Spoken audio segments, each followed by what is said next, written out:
हर अखिए से लौके ले अनहरिया अजुरिया अखिए बतावे ले गोरह की करिया अखिए बतावे ले गोरह की करिया केहू कहे आखी के अरे पुतरिए के दोष बा बाकी सूरदास जी कहानी की नजरिए के दोष बा। और कभी भी का हो अखिए से होला मन केहू पर दीवाना अखिए लगा देले केनियो निशाना अखिए लगा देले केनियो निशाना अखिए से होला मन केहू पर दीवाना अखिए लगा देले केनियो निशाना केहू कहे धानी रंग केहू कहे धानी रंग अरे चुनरी के दोष बा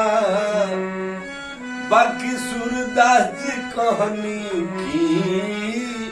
नजरिए के दोष बा सूरदास जी कहानी की नजरिए के दोष बा। और का हो हर अखिए से लौके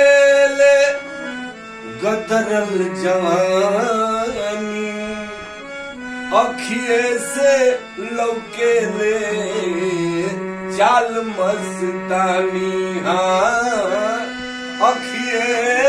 से लौके ले चाल मस्तानी अखिए से लौके ले गदरल जवानी अखिए से लौके ले चाल मस्तानी अखिए से लौके ले चाल मस्तानी केहू कहे असली उमरिए के दोष बा बाकी सूरदास जी कहानी की नजरिए के दोष बा सूरदास जी कहानी की नजरिए के दोष बा। और का अखिए भरत के प्रीतिया सिखावेले अखिए सुरतिया के जाल में फसावेले अखिए सुरतिया के जाल में फसावेले अखिए भरत के अरे प्रीतिया सिखावेले प्रीतिया सिखावेले अखिए सूरतिया के जाल में फसावेले अखिए सूरतिया के जाल में फसावेले सच मानो आखी के सच मानो आखी के अरे पुतरिए के दोष बा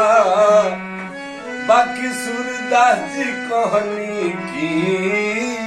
नजरिए के दोष बा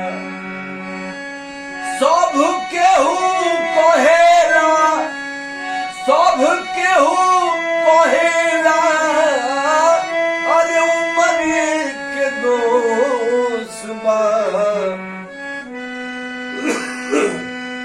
बाकी सूरदास जी कहनी की नजरिए के दोस्त बा।